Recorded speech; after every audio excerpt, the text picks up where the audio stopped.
नमस्कार, मैं हूं बालकृष्ण थरेजा। आप देख रहे हैं डेली लाइफ। आइए शुरुआत करते हैं आज के मुख्य समाचारों की। जंक्शन पार्टी कार्यालय में भाजपा नगर मंडल की बैठक आयोजित। जन आक्रोश यात्रा की तैयारियों को लेकर किया गया विचार विमर्श। पंचायती राज मंत्री द्वारा बीकानेर कलेक्टर के खिलाफ की गई अमर्यादित टिप्पणी के विरोध में मंत्रालय कर्मचारियों ने मुख्यमंत्री के नाम जिला कलेक्टर को सौंपा ज्ञापन।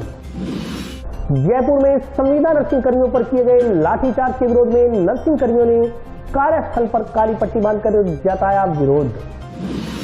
दुष्कर्म पीड़िता को कथित रूप से धमकाने वाले पुलिस अधिकारी के खिलाफ कार्रवाई की मांग को लेकर ऑल इंडिया SC/ST कमेटी सदस्यों ने पुलिस अधीक्षक को सौंपा ज्ञापन।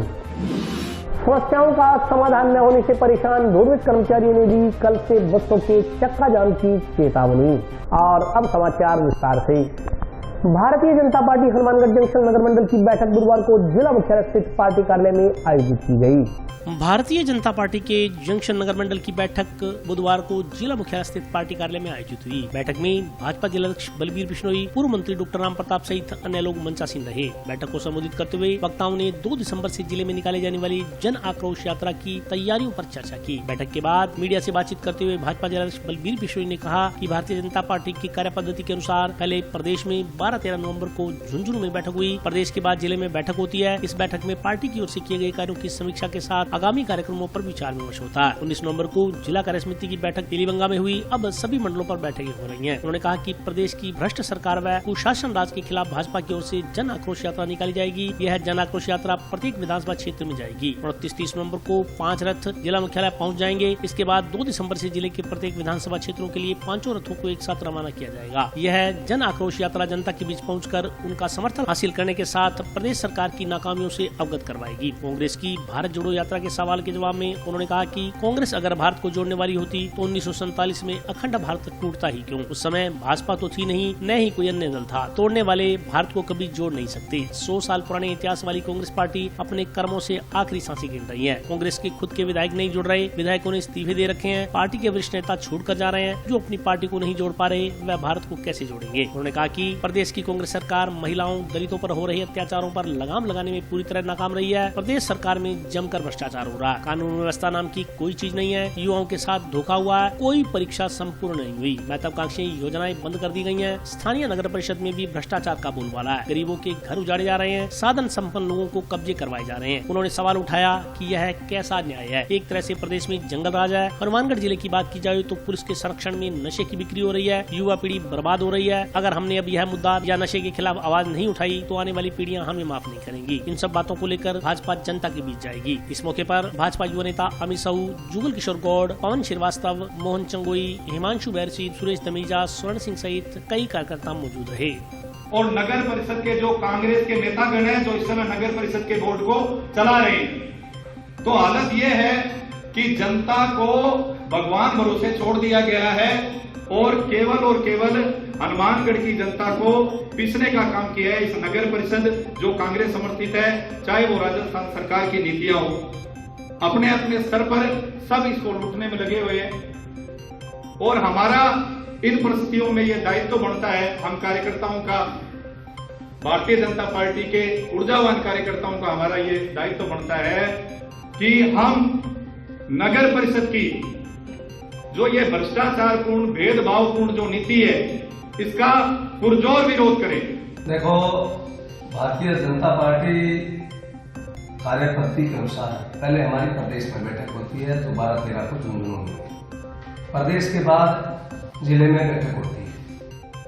पिछले कार्य जो पार्टी ने कार्य किए उनकी समीक्षा, आगे आने वाले कार्यक्रमों में या पार्टी को आगामी बैठक में क्या करना है। तो जिले की बैठक 19 तारीख को पीलीबंगा में हुई और अब हमारी सभी मंडलों पर बैठक चल रही है। लेकिन इस बार की सारी बैठकें, चाहे मंडल की हो, चाहे जिले की हो, चाहे प्रदेश की, हम इस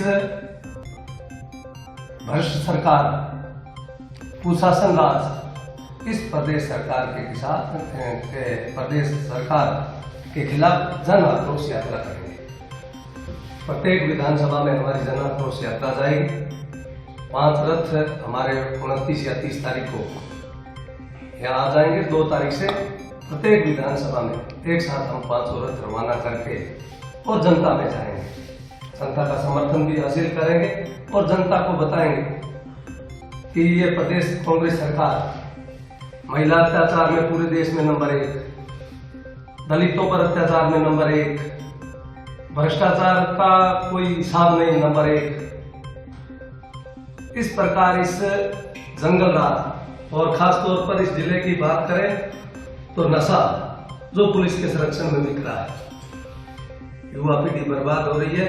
और मैं तो ये मानता हूं कि अगर हमने ये मुद्दा और पीड़ा नहीं उठाया तो आने वाली पीढ़ी हमें भी माफ नहीं करेगी। इन सब बातों को लेकर जनता के बीच जाएंगे, जनता का समर्थन हासिल करेंगे और 2023 में निश्चित तौर पर इस भ्रष्ट सरकार को, कुशासन सरकार को, जंगल राज को सदा सदा के लिए राजस्थान से हम विदा करने का काम करेंगे। विधानसभा में आज की बैठक में कि हमें इस रथ यात्रा के जन आक्रोश यात्रा जो हमारी अब शुरू हो रही है 2 तारीख, प्रत्येक गांव में जाकर हम चौपाल करेंगे। वहां से जो भी बुद्धिजीवी लोग हैं, सामाजिक लोग हैं, वरिष्ठ लोग हैं, उनसे हम चर्चा करके समर्थन हासिल करेंगे और पार्टी का प्रत्येक कार्यकर्ता इसमें एक साथ जुटकर, क्योंकि ये विधानसभा बाद भी हमें समस्या, क्योंकि प्रदेश की कुछ तो कॉमन समस्या है, जैसे जिस प्रकार इन्होंने युवाओं के साथ धोखा किया, कोई परीक्षा संपूर्ण नहीं हुई। किसी परिवार, कोई गरीब किसान मजदूर अपने बेटे को कोचिंग करा के कि भाई इस परीक्षा में परीक्षा देगा और ये सफल होकर अपने काम में लगेगा, किस तरह इन्होंने परीक्षाओं का हल किया।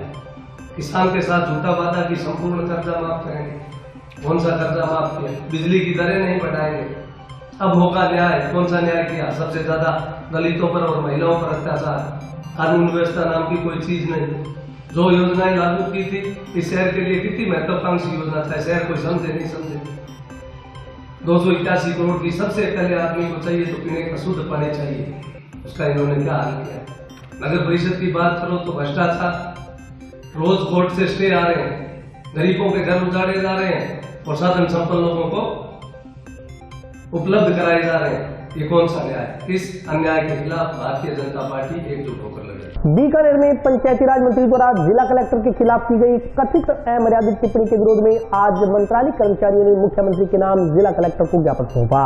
ग्रामीण विकास एवं पंचायती राज मंत्री रमेश चंद्र मीणा की ओर से सार्वजनिक मंच से बीकानेर जिला कलेक्टर भगवती प्रसाद के प्रति किए गई अशोभनीय व्यवहार एवं निम्न स्तरीय टिप्पणी से मंत्रालय कर्मचारियों में आक्रोश व्याप्त है। उन्होंने ग्रामीण विकास एवं पंचायती राज मंत्री से अपनी अमर्यादित टिप्पणी एवं अशोभनीय व्यवहार के लिए बीकानेर जिला कलेक्टर से माफी मांगने की मांग की। इस संदर्भ में बुधवार को मंत्रालय कर्मचारियों ने राजस्थान राजस्व मंत्रालय कर्मचारी संघ के बैनर तले मुख्यमंत्री के नाम का ज्ञापन जिला कलेक्टर को सौंपा। ज्ञापन में कहा गया है कि सोमवार को बीकानेर के रविंद्र मंच पर आयोजित आजीविका के समय सहायता समूह के संवाद कार्यक्रम के दौरान ग्रामीण विकास एवं पंचायती राज मंत्री रमेश चंद्र मीणा की ओर से सार्वजनिक मंच से बीकानेर के जिला कलेक्टर भगवती प्रसाद के प्रति अशोभनीय व्यवहार एवं अत्यंत निम्न स्तरीय टिप्पणी की गई। शालीनता की सभी सीमाओं को तोड़ते हुए मंत्री की ओर से जिला कलेक्टर को कार्यक्रम से बाहर जाने के लिए कहा गया। उस दौरान जिला कलेक्टर के मोबाइल फोन पर आवश्यक कॉल आई हुई थी। इसी कारण जिला कलेक्टर की ओर से मोबाइल फोन का प्रयोग किया गया था। मंत्री की ओर से सार्वजनिक मंच से नौकरशाही पर भी अभद्र टिप्पणी की गई। मंत्री ने अपने पद की गरिमा को तार तार करते हुए इस घटना के उपरांत प्रेस कॉन्फ्रेंस में अधिकारियों कार्मिकों को घोड़े घोड़ियों की उपमा दी, जो कि अत्यंत अशोभनीय वक्तव्य है। उन्होंने कहा कि जिला कलेक्टर सरकार का जिला स्तर पर सबसे बड़ा अधिकारी होता है। सरकार की सभी योजनाओं के क्रियान्वयन के साथ सरकारी नीतियों का क्रियान्वयन जिला कलेक्टर के माध्यम से ही किया जाता है। उन्होंने कहा कि राजस्थान के अधिकारी कर्मचारी भी सरकार का एक अभिन्न अंग है। सरकार की ओर से की गई घोषणाओं एवं अन्य योजनाओं का क्रियान्वयन भी राज्य के अधिकारियों कर्मचारियों की ओर से ही किया जाता है। राजस्थान राजस्व मंत्रालय कर्मचारी संघ मंत्री के अशोभनीय आचरण व अभद्र व्यवहार तथा टिप्पणी की कड़े शब्दों में निंदा करता है। उन्होंने कहा कि संघ की मांग है कि ग्रामीण विकास एवं पंचायती राज मंत्री अपनी अमर्यादित टिप्पणी एवं अशोभनीय व्यवहार के लिए खेद प्रकट करें अथवा माफी मांगे। उन्होंने इसके लिए मंत्री को निर्देशित करने की मांग मुख्यमंत्री से की है।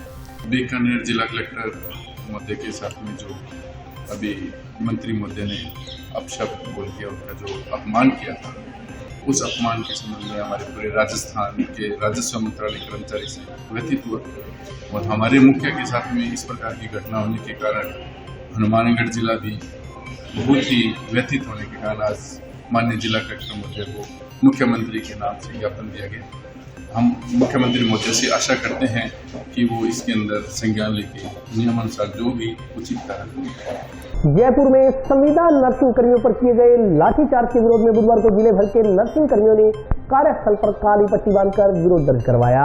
जयपुर में संविदा नर्सिंग कर्मियों पर किए गए लाठीचार्ज के विरोध में बुधवार को जिले भर के स्वास्थ्य केंद्रों में सेवाएं दे रहे नर्सिंग कर्मियों ने कार्यस्थल पर काली पट्टी बांधकर विरोध दर्ज करवाया। इसके साथ ही उन्होंने नर्सिंग भर्ती में पद बढ़ाने की भी मांग की। सुरेश स्थित शहरी प्राथमिक स्वास्थ्य केंद्र के नर्सिंग ऑफिसर ने बताया कि प्रदेश में नर्सिंग ऑफिसर के 1200 से अधिक पदों के लिए भर्ती प्रक्रिया शुरू हो गई है, जो बोनस के आधार पर होगी, लेकिन भर्ती के पदों की संख्या काफी कम है। इस कारण पुराने संविदा कर्मी जिन्होंने बोनस ले रखा है वह इस भर्ती से वंचित रह जाएंगे। 21 नवंबर को जयपुर में संविदा नर्सेज की ओर से नर्सिंग ऑफिसर भर्ती में पद बढ़ाने के लिए पद जोड़ो यात्रा निकाली जा रही थी। पद जोड़ो यात्रा में लोकतांत्रिक तरीके से प्रदर्शन कर रहे नर्सेज पर पुलिस ने लाठीचार्ज किया। इसमें गर्भवती नर्सेज कार्मिकों सहित अनेक नर्सेज घायल हो गए। साथ ही संविदा नर्सेज को गिरफ्तार भी किया गया, जो कि बहुत ही दुर्भाग्यपूर्ण है। उन्होंने कहा कि संगठन इसकी कठोर शब्दों में निंदा करता है और सरकार से मांग करता है कि गिरफ्तार किए गए नर्सेज को रिहा किया जाए। संविदा नर्सेज की पदवृद्धि की जायज मांगों को पूरा करके अनुरोध किया जाए, साथ ही दोषियों पर उचित कार्रवाई की जाए। उन्होंने कहा कि इस घटना से जिले सहित प्रदेश भर के सभी नर्सेज समुदाय में रोष व्याप्त है। इसके विरोध में काली पट्टी बांधकर विरोध दर्ज करवाया जा रहा है। उन्होंने बताया कि सरकार के साथ बातचीत चल रही है, प्रदेश पदाधिकारियों के निर्णय अनुसार आगामी कदम उठाया जाएगा। इस मौके पर nursing staff Rakesh Godara, Chanda Rani, N C Matthew,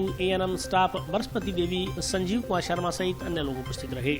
हमारी मांग है, अभी जो वैकेंसी आई है राजस्थान में नर्सिंग ऑफिसर की, वो 1289 पद पर आई है, जो कि बोनस के आधार पर होगी, लेकिन उसमें पद बहुत कम है और बोनस जिस लड़कों ने ले रखा है, जो पुराने संविदा कर्मी हैं जिनको 10 साल हो गए, 5 साल हो गए, वो सब इस भर्ती से वंचित रह जाएंगे। इसलिए हमने 21 तारीख को जयपुर में धरना प्रदर्शन किया था पदवृद्धि के लिए, लेकिन सरकार और पुलिस प्रशासन ने हमारी एक नहीं सुनी और हमारे पे खूब लाठीचार्ज किया।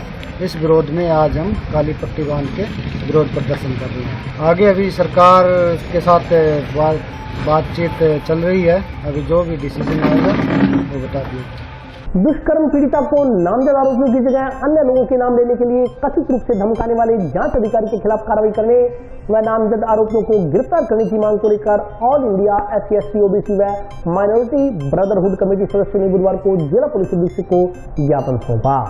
दुष्कर्म पीड़िता को नामजद आरोपियों की जगह अन्य लोगों के नाम लेने के लिए धमकाने वाले जांच अधिकारी के खिलाफ कार्रवाई करने व नामजद आरोपियों को गिरफ्तार करने की मांग को लेकर ऑल इंडिया SC/ST OBC व माइनॉरिटी ब्रदरहुड कमेटी सदस्यों ने बुधवार को जिला पुलिस अधीक्षक को ज्ञापन सौंपा। कमेटी अध्यक्ष जसविंदर धालीवाल ने बताया कि एक व्यक्ति ने अपनी बेटी के साथ हुए दुष्कर्म के संदर्भ में संगरिया पुलिस थाना में मुकदमा नंबर 296/2022 दर्ज करवाया था। मामले की जाँच संगरिया CO कर रहे हैं, लेकिन FIR दर्ज होने के 6 माह बाद भी पुलिस ने नामजद आरोपियों को गिरफ्तार नहीं किया। 15 नवंबर को जांच अधिकारी के रीडर ने पीड़िता के पिता से दूरभाष पर संपर्क कर पीड़िता को CO कार्यालय में लेकर आने की बात कही। इसके बाद उक्त व्यक्ति अपनी पत्नी व बेटी के साथ CO के पास गया। वहां मौजूद 2 महिला कांस्टेबल पीड़िता को कमरे में ले गयी। कुछ देर बाद कमरे में से पीड़िता के रोने की आवाजें आई। पीड़िता ने कमरे से बाहर आकर रोते हुए बताया कि महिला कांस्टेबलों ने उसे कहा कि वह नामजद आरोपियों की बजाय किसी और का नाम ले ले, नहीं तो वे उसे करंट लगाएंगे, उसके माता पिता को भी अंदर कर देंगे। जब पीड़िता के पिता ने इस बात का विरोध किया तो जांच अधिकारी ने धमकी दी कि वे अपनी लड़की को समझाएं कि वह जैसा कहेंगे वैसा बयान दे, नहीं तो वह पूरे परिवार को ऐसा फंसाएंगे कि बाहर नहीं निकल पाएंगे। जसविंदर धारीवाल के अनुसार पुलिस की ओर से तंग परेशान किए जाने से डरकर पीड़िता बीमार हो गई। धारीवाल के अनुसार पीड़िता के परिजनों को जांच अधिकारी से न्याय की उम्मीद नहीं है, इसलिए इस मुकदमे की जांच किसी अन्य अधिकारी से करवाकर पीड़िता को न्याय दिलवाया जाए। जांच अधिकारी संगरिया CO के खिलाफ पीड़ित पक्ष को नामजद आरोपियों की जगह अन्य लोगों का नाम लेने के लिए धमकाने पर कानूनी कार्रवाई की जाए। साथ ही पीड़िता सहित उसके परिवार को सुरक्षा प्रदान की जाए। यदि पीड़िता व उसके परिवार के साथ कोई अप्रिय घटना घटित होती है तो उसकी सारी जिम्मेदारी नामजद आरोपियों व जांच अधिकारी की होगी। उन्होंने चेतावनी दी कि यदि 1 सप्ताह में नामजद आरोपियों को गिरफ्तार कर जांच अधिकारी के खिलाफ कानूनी कार्रवाई नहीं की गई तो दलित व पिछड़े समाज को साथ लेकर आंदोलन का रास्ता अख्तियार किया जाएगा। इस मौके पर राष्ट्रीय युवा मोर्चा SC/ST के राष्ट्रीय महासचिव नारायण राम नायक, जगनंदन सिंह, सतीश कुमार, मोहनलाल, जंटा सिंह आदि मौजूद रहे। 6 महीने से एक दलित समाज की बच्ची के साथ बलात्कार हुआ और 6 महीने से वो परिवार SP के चक्कर काट रही है। पुलिस प्रशासन की तरफ से उनको न्याय नहीं मिला है। आज सामाजिक संगठनों के माध्यम से हम SP साहब से मिले हैं।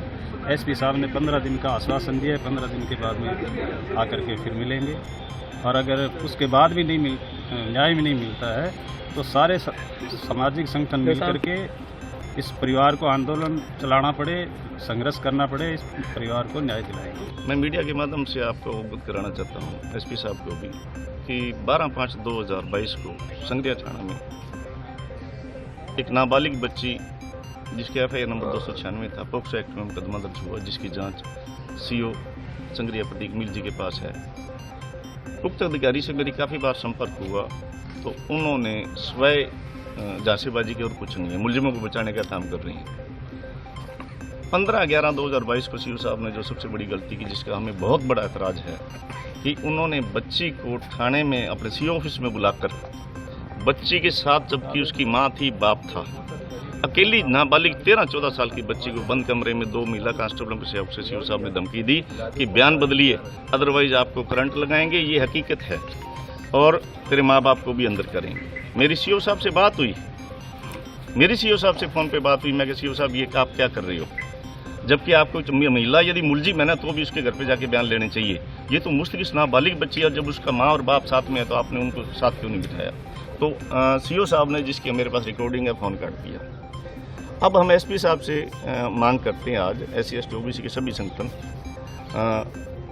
कि तफ्तीश चेंज की जाए, क्योंकि उक्त जांच अधिकारी से हमें न्याय की कोई उम्मीद नहीं है। बच्ची जो 3 माह मेडिकल के अंदर बच्ची 3 माह की प्रेग्नेंट पाएगी और बाई कोर्ट उसका ऑपरेशन हुआ और नामजद मुलजिमान है। और एक चीज़ और क्लियर कर दें कि जब बच्ची ने FIR कराई संगरिया थाने में तो अकेली बच्ची थी, तो 13-14 साल की बच्ची किसी का गलत नाम नहीं लेगी, लेकिन मुलजिम प्रभावशाली हैं। और मैं तो स्पष्ट कहता हूं कि बड़ी मोटी रकम सीओ साहब के पास आई है, जो इतने गंभीर अपराध के अंदर मुलजिमों को बचाने का काम कर रहे हैं। SC ST अमेंडमेंट एक्ट 2018 स्पष्ट कहता है कि जब भी ऐसे गंभीर अपराध की FIR होती है तो मुलजिमान तुरंत प्रभाव से गिरफ्तार होना चाहिए। लेकिन सीओ साहब के पता नहीं कौन सी कब्जी है कि उन्होंने इसको बिल्कुल नज़रअंदाज किया।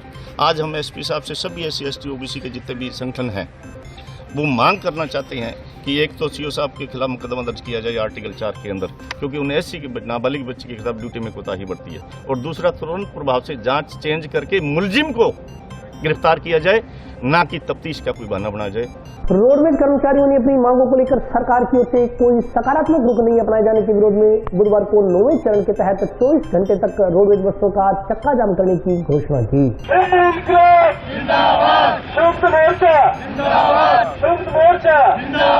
हर चोर जुल्म की टक्कर में तो हमसे टकराएगा, मिट्टी में मिल जाएगा। 2000 नई बसों की खरीद, 10,000 कर्मचारियों की भर्ती, सेवानिवृत्त कर्मचारियों के बकाया भुगतान सहित 21 सूत्री मांगों को लेकर आंदोलन कर रहे रोडवेज कर्मचारियों का 2 दिवसीय धरना बुधवार तक चला। 8वें चरण के तहत रोडवेज कर्मचारियों ने जंक्शन स्थित राजस्थान राज्य पथ परिवहन निगम कार्यालय के समक्ष मंगलवार को 24 घंटे का धरना शुरू किया था। धरने पर बैठे रोडवेज कर्मचारियों ने मांगों को लेकर सरकार की ओर से कोई सकारात्मक रुख नहीं अपनाए जाने के विरोध में गुरुवार को 9वें चरण के तहत 24 घंटे तक रोडवेज बसों का चक्का जाम रखने की घोषणा की। यह हड़ताल रात्रि 12 बजे से शुरू हो जाएगी। धरना स्थल पर हुई सभा में वक्ताओं ने कहा कि पूर्ववर्ती भाजपा सरकार के पद चिन्हों पर चल रही वर्तमान कांग्रेस सरकार ने न तो रोडवेज को पर्याप्त नई बसें दी और न ही नई भर्ती की। वक्ताओं ने कहा कि प्रदेश सरकार ने मांगों को लेकर हुई वार्ता में आश्वासन तो दिया है, लेकिन लागू नहीं किया जा रहा। इस कारण रोडवेज कर्मचारियों को आंदोलन की राह पकड़ना मजबूरी बन गई है। उन्होंने बताया कि राजस्थान रोडवेज के संयुक्त मोर्चे के बैनर तले 20 सितंबर से 9 चरणों में आंदोलन चल रहा है। आंदोलन के 8वें चरण के तहत 2 दिन का धरना दिया गया। उन्होंने कहा कि आज के दौर में रोडवेज के हालात इतने खराब हो गए हैं कि जहां रोडवेज में 4,500 बसें हुआ करती थी, वहां आज रोडवेज के बेड़े में मात्र 2,500 बसें रह गई हैं। इनमें से भी आधी बसें दिसंबर में बेकार हो जाएंगी।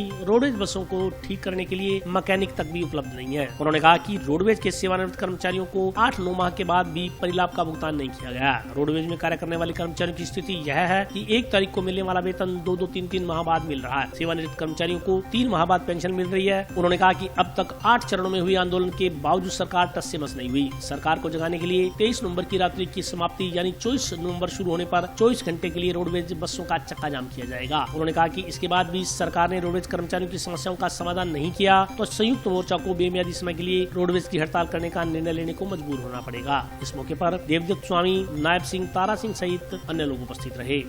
आज दिनांक 23 को जो मुख्यालय संयुक्त मोर्चे द्वारा घोषित 8वें चरण में 22 और 23 का लगातार धरना जो उसके तहत आज धरना लगाया गया। अगर आज शाम तक जो मीटिंग बुलाई गई है, हमें सूचना मिली है, अगर मुख्यमंत्री द्वारा कोई हमारी मांगे नहीं मानी गई तो ये हड़ताल होगी और हो सकता है आगे नहीं मानने पर नई सरकार भी हड़ताल हो सकती है, क्योंकि कांग्रेस सरकार ने हमारे से वादा करके वादा खिलाफी की है, इसलिए ये हमारे द्वारा कदम उठाए गए। क्योंकि पूर्व में जब हमारी हड़ताल घोषित थी उस समय मुख्यमंत्री ने ये बात कही थी कि ये मुख्यमंत्री गलत कर रहा है, आपकी सभी मांगे मानी जाएगी, लेकिन आज तक गहलोत सरकार ने हमें कुछ नहीं दिया, जो दिया लॉलीपॉप की मांगी है। और अगर हमारे को कुछ नहीं दिया गया, हमारी मांग नहीं मानी गई, तो ये लगातार हड़ताल जारी रहेगी। रात को 12 बजे बाद, रात की 12 बजे बाद में चक्का जाम रहेगा और हो सकता है अगर नहीं मानेगी तो उस पर अनिश्चित काल भी हो सकती है। हमारा जो अभी जो ये राज्य सरकार से जो कर्मचारियों की जो 21 सूत्रीय जो मांग पत्र दिया गया है राज्य संयुक्त मोर्चे द्वारा, जिसके अंदर कर्मचारियों की 21 जो मांगे हैं, जिनमें हमारी सर्वप्रथम जो मांग है कि रिटायरमेंट कर्मचारियों का जो भी बकाया भुगतान है वो हो, और कर्मचारियों को 1 महीने पर महीने की जो 1 तारीख है उसको उस तारीख की सैलरी का भुगतान हो। तो इसी तरह की सूत्रीय जो मांग पत्र है, जिसमें गाड़ी खरीदना, नई भर्ती करना, राज्य सरकार द्वारा जो मेंटर्निटी महिला कर्मचारी है उनको मेंटर्निटी लीव है, रोडवेज कर्मचारी जो अन्य जैसे जो फील्ड वर्क वाले जो कर्मचारी है उनके लिए एक मंत्रालय कर्मचारी की तरह उनकी भी 300 जो हमारी जो छुट्टियाँ होती है उसका भी देखना। इसी तरीके से लेकर 21 सूत्रीय मांग पत्र राज्य सरकार और हमारे जो निगम प्रशासन को सौंपा गया है, जिसके 2 महीने के बाद में लगातार जो ये हमारा आंदोलन चल रहा है, उसके 8वें चरण के तहत अभी जो ये हमारा 22 और 23 तारीख को जो 2 दिवसीय धरना था दिन रात का, उसके तहत आज 23 तारीख को पूरे राजस्थान के अंदर पूरे आगार परिसर में, हर आगार परिसर के अंदर धरना लगातार जारी है। और इसी धरने के तहत आज शाम को रात के 12 बजे तक हमारा ये धरना जारी रहेगा, जो 2 दिन के दिन रात के धरने थे।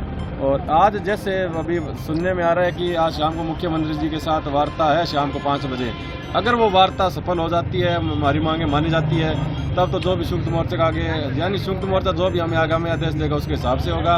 और वरना जो हमारा जो 1 दिवसीय जो हड़ताल की घोषित का जो प्रोग्राम है, आज रात के 12 बजे से लेकर कल रात को 12 बजे तक 24 घंटे की जो हड़ताल का प्रोग्राम है, उसके तहत अगर हमारी राज्य सरकार से वार्ता विफल रहती है तो आज रात को 12 बजे रोडवेज के पहिए जाम हो जाएंगे, जो 24 घंटे की हड़ताल रहेगी। अगर संयुक्त मोर्चा इसके ऊपर आगे भी कोई निर्णय लेता है तो उसकी भी पालना तुरंत प्रभाव से की जाएगी। HDFC बैंक द्वारा स्थापना दिवस के अवसर पर बुधवार को टाउन स्थित गुरुद्वारा सुखा सिंह महताब सिंह में रक्तदान शिविर का आयोजन किया गया।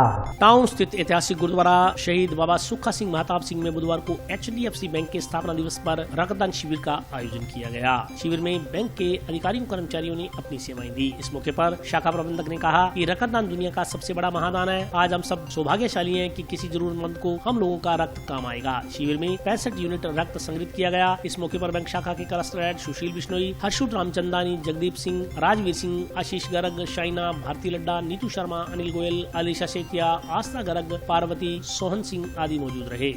वर्ष की बात की, इस वर्ष भी HDFC बैंक के द्वारा हनुमानगढ़ स्थित गुरुद्वारा शहीद बाबा सुखा सिंह महताब सिंह जी में आज ब्लड डोनेशन शिविर लगाया गया है, जिसमें रक्तदाताओं ने बहुत ही उत्साहपूर्ण अपना यहाँ पर दिखाया है। और आजकल की जो बीमारियाँ चल रही हैं, डेंगू है, मलेरिया है, उन सबको ध्यान में रखते हुए बैंक द्वारा ये रक्त जो दान है उनका आयोजन किया गया है। अभी तक 50 यूनिट रक्त संग्रह HDFC बैंक द्वारा किया गया है और अभी कार्यक्रम जारी है। तो हमें उम्मीद है कि हम 100+ रक्त यूनिट संग्रह करके एक अच्छा कार्य करेंगे और सराहनीय कार्य करेंगे। और अभी वक्त ब्रेक का, हाजिर होता हूँ छोटे से ब्रेक के।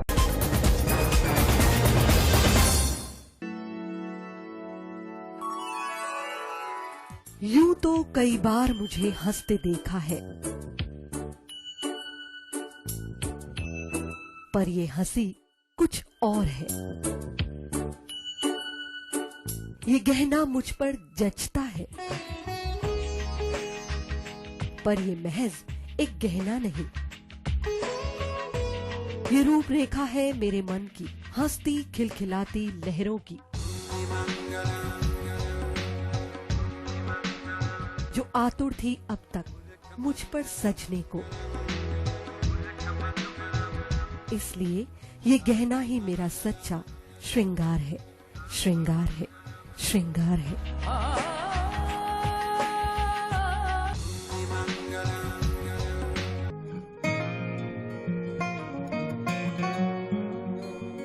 बेटा सतीश, देख बेटा, बिजली का बिल आया है। कोई छूट भी मिली है क्या?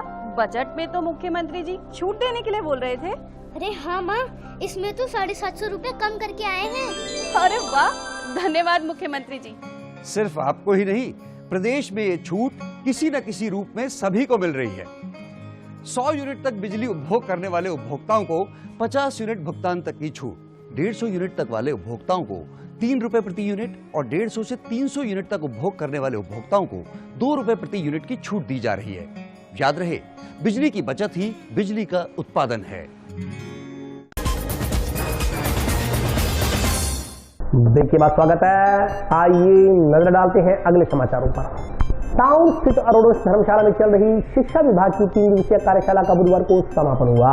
शिक्षा विभाग द्वारा टाउन स्थित अरोडोस धर्मशाला में चल रही सुरक्षित एवं समावेशी विद्यालय वातावरण निर्माण प्रशिक्षण कार्यक्रम का बुधवार को समापन हुआ। कार्यक्रम में सैकड़ों की संख्या में अध्यापक अध्यापिकाओं ने भाग लिया। इस संदर्भ में जानकारी देते हुए प्रशिक्षक पवन बेनीवाल ने बताया कि कार्यक्रम के मुख्य अतिथि एसीपीओ पुरुषोत्तम शर्मा थे। कार्यक्रम में एसीबीओ सीमा भल्ला, एसीबीओ दीपक मिड्डा ने भी अपने विचार व्यक्त किए। पवन बेनीवाल ने बताया कि 3 दिवसीय कार्यशाला में सुरक्षित एवं समावेशी विद्यालय में वातावरण निर्माण संबंधी बिंदुओं को सीखा गया। बच्चों को विद्यालय में किस प्रकार सुरक्षित माहौल प्रदान किया जाए, कैसे विद्यालयों के लिए सुरक्षित वातावरण तैयार किया जाए, इन विषयों पर संभागियों के साथ विस्तार से चर्चा की गई। विभिन्न वार्ताओं के दौर में मास्टर ट्रेनर्स द्वारा विस्तार से समझाया गया। समावेशी और सुरक्षित वातावरण हमारे विद्यालय का कैसे रहे, किस प्रकार से हम हमारे विद्यालय के अंदर जेंडर इक्वलिटी जो है उसको हम बना के रखें, ये आपने 3 दिन में बड़े अच्छे तरीके से देखा है, सीखा है। और जो मैं अभी आते देख रहा था, आपका जो कार्य है कुछ दीवारों पे भी लगा हुआ है, बड़ा अच्छा लगा। विद्यालयों के अंदर हमारे बहुत सारी कमियां हैं। यदि हम उनके ऊपर डिस्कस करेंगे तो ये 3 दिन के अंदर 30 दिन से भी ट्रेनिंग हो तो उसको हम कुछ नहीं कर पाएंगे। इस कार्यशाला का जो उद्देश्य था, जितने भी वक्ताओं ने भी बातें की, उससे यह एहसास हुआ कि सबने अपने अपने अनुभव शेयर किए। और पहले दिन में हमने यही कहा था कि जब तक अपने अनुभव शेयर नहीं करते, देखो हर विद्यालय की स्थितियां अलग होती है और अन्य विद्यालय के अंदर किसी स्थिति को होने से पहले ही यदि हमें चर्चा से मालूम हो जाए कि हमें इस तरह से टैकल करें तो ज्यादा अच्छा। स्कूल शिक्षा परिषद द्वारा सुरक्षित और समावेशी शिक्षा पर जो 3 दिवसीय कार्यशाला आयोजित की गई थी, आज उसका समापन हो रहा है। समापन में एसीपी पुरुषोत्तम जी शर्मा हमारे बीच मौजूद हैं, सीबीओ मैडम सीमा भल्ला जी, एसीबीओ सर श्रीमान दीपक मिड्डा भी मौजूद हैं। और 3 दिवसीय जो ये कार्यशाला थी, इसमें हमने सुरक्षित और समावेशी विद्यालय का वातावरण निर्माण के लिए विभिन्न प्रकार से हमने इस पर वार्ताएं की और विभिन्न प्रकार से बच्चों को कैसे सुरक्षित माहौल प्रदान किया जाए, सुरक्षित वातावरण विद्यालय के लिए कैसे तैयार किया जाए, इसके बारे में हमने संभागियों के साथ विस्तार से चर्चा की। हमारे मास्टर्स ट्रेनर्स के द्वारा विभिन्न प्रतियोगिताओं वार्ताओं के दौर में विभिन्न प्रकार की बातों को बताया गया, उन पर विचार किया गया और संभागियों को अधूरे पड़े नाली निर्माण के कार्य को शीघ्र पूरा करवाने की मांग को लेकर वार्ड 38 के बाशिंदों ने नगर परिषद के खिलाफ नारेबाजी की।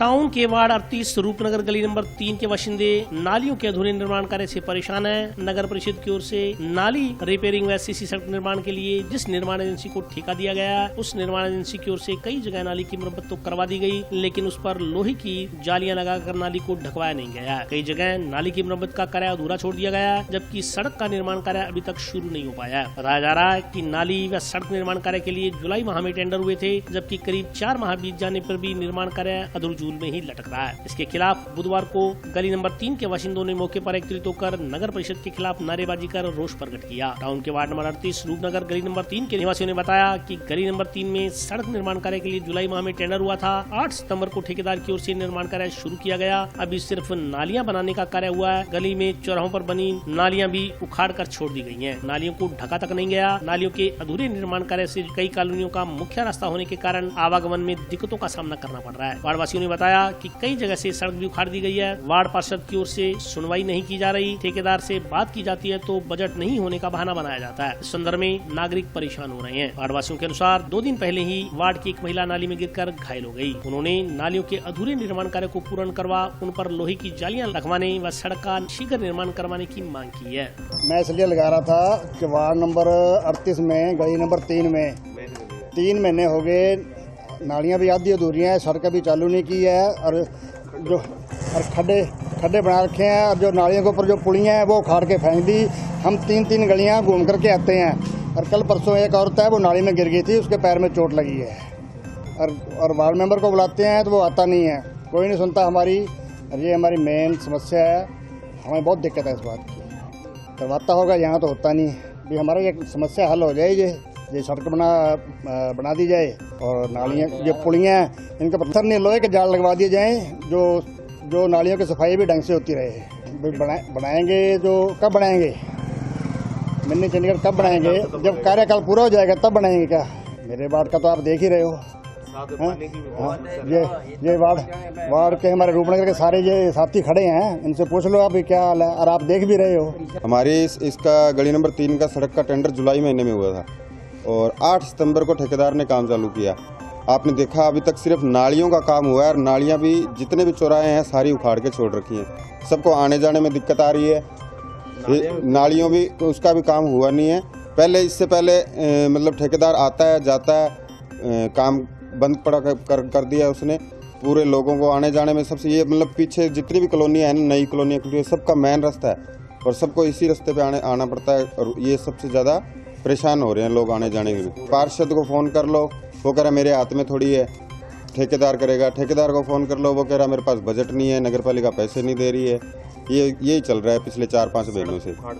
इस सड़क से उखाड़ के छोड़ रखी है। टाउन स्थित वार्ड संख्या 45 के एक बाशिंदे ने पुलिस अधीक्षक को ज्ञापन देकर अपनी पुत्र वधू पर घर का सामान चोरी कर फरार हो जाने का आरोप लगाते हुए मुकदमा दर्ज करने की मांग की है। टाउन की बिहारी बस्ती वार्ड नंबर 45 निवासी एक व्यक्ति ने पुलिस अधीक्षक को ज्ञापन देकर अपने पुत्र वधू पर घर का कीमती सामान चोरी करने और घर से फरार हो जाने का आरोप लगाते हुए उसे गिरफ्तार करने की मांग की है। ज्ञापन में कहा गया है कि उसका पुत्र पवन जो कि शादी के लायक था लेकिन कहीं रिश्ता नहीं हो रहा था। इसी बीच उसने अपने रिश्तेदार काले पुत्र किशनलाल निवासी सिरसा से बात करी तो उसने बताया कि उसके परिचित महेंद्र शोरगर जो कि मुरली सेठ ईंट भट्टा जिला सिरसा पर कार्य करता है, उसकी भांजी से रिश्ते की बात चलाते हैं। इस बीच प्रार्थी व रिश्तेदार काले महेंद्र के पास गए और बातचीत की तो उसने कहा कि शादी करवा दूंगा लेकिन 2 लाख रुपए देने पड़ेंगे। इस बीच उनकी 1.5 लाख रुपए में बात तय हुई। लड़का लड़की की देखा दिखाई हुई और कुछ दिन बाद दोनों की शादी कर दी गई। प्रार्थी ने आरोप लगाया कि इस बीच उसकी पुत्र वधू 2-4 दिन उसके घर में ठीक रही, बाद में आए दिन झगड़ा करने लगी और एक रात वह मौका पाकर घर का कीमती सामान लेकर फरार हो गई। इस संदर्भ में उन्होंने पुलिस को प्रार्थना पत्र दिया। प्रार्थना पत्र दिए हुए काफी समय बीत गया लेकिन आज तक न तो पुलिस ने मुकदमा दर्ज किया और न ही आरोपियों को गिरफ्तार किया। ज्ञापन देने वाले प्रार्थी सीताराम पुत्र दूनीराम शोरगर ने पुलिस अधीक्षक को ज्ञापन देकर आरोपी पुत्र वधू के खिलाफ कार्रवाई की मांग की है। शादी शुदी कर दी, पैसे धैले दे दिया, सब कुछ दे दिया, घर में आई भी है, फिर वापिस चली गई, फिर आ गई, सब कुछ कोई ऐसी बात नहीं हुई, झगड़ा नहीं हुआ घर में, कोई वो नहीं हुई। चाबी चुबी मैंने उसको संभला दी, मैं चले बहू है घर की आने गए थे। मैं एप्लीकेशन दे के आया हूँ, 31 तारीख को गई थी, वो 31 को मैं एप्लीकेशन दे के आया हूँ, प्रशासन जी को मेंबर को साथ ले गया हूँ मैं, लेकिन हमारी कोई सुनवाई नहीं हुई। इनके पास आए एसपी साहब के, एसपी साहब के पास आए, कोई सुनवाई करे तो ठीक है, नहीं तो भूल तो गई हम जी है। वहाँ हेड कांस्टेबल है, उनके पास था, उन्होंने किसी प्रकार की कोई जांच नहीं करी। ठीक है, ये बेचारे आज महीना हो गया इनको इधर उधर घूमते हुए, तो आज ये एसपी साहब के पेश होकर के मांग करेगा जी हमारा मुकदमा दर्ज किया जाए और मुलजमानों को गिरफ्तार किया जाए। राजस्थान भवन निर्माण मिस्त्री मजदूर यूनियन की जिला स्तरीय बैठक बुधवार को जंक्शन स्थित पार्टी कार्यालय में आयोजित हुई।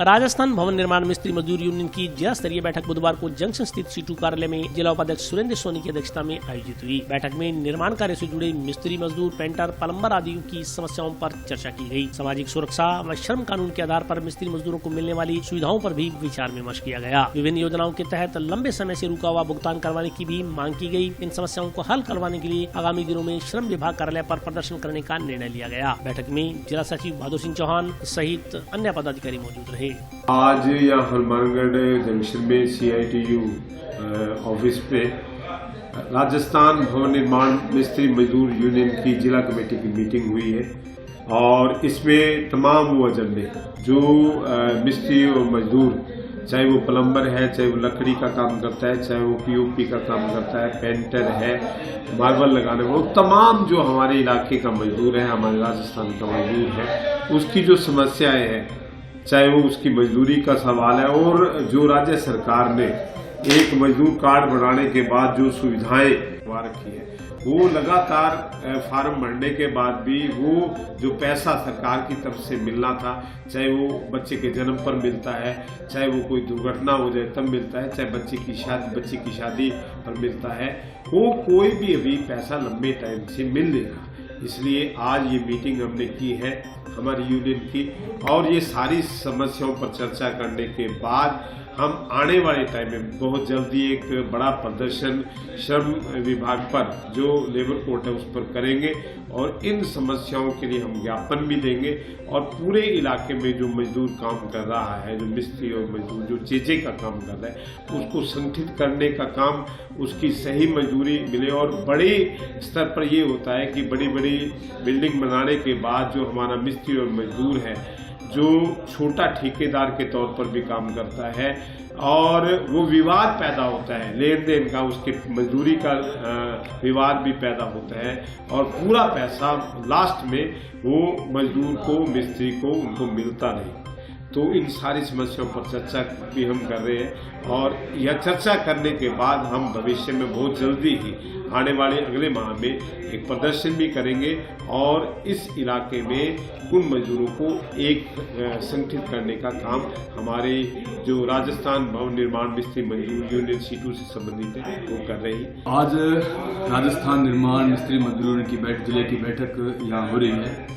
इस बैठक में सबसे महत्वपूर्ण जो सरकार की योजना है, अभी आप लगातार देखेंगे कि जब से ये कॉपियों का काम शुरू हुआ है 2011 से, उसके बाद में सरकार ने बड़ी बड़ी घोषणाएं की, और 17 के बाद में ये ऑनलाइन हो गया। ऑनलाइन के बाद में आज तक कोई पैसा सरकार ने, चाहे वो छात्रवृत्ति का हो, चाहे वो एक्सीडेंट का हो, चाहे शुभलक्ष्मी योजना का हो, जितनी सरकार ने घोषणाएं कर रखी है, एक भी घोषणाओं का पैसा नहीं दिया। और उसके ऊपर मैंने ये हुआ कि कोरोना काल में 328 करोड़ 50 लाख रुपए गहलोत सरकार ने बिना बोर्ड की बैठक के निर्णय के उठा लिए, वो आज तक वापस नहीं किए।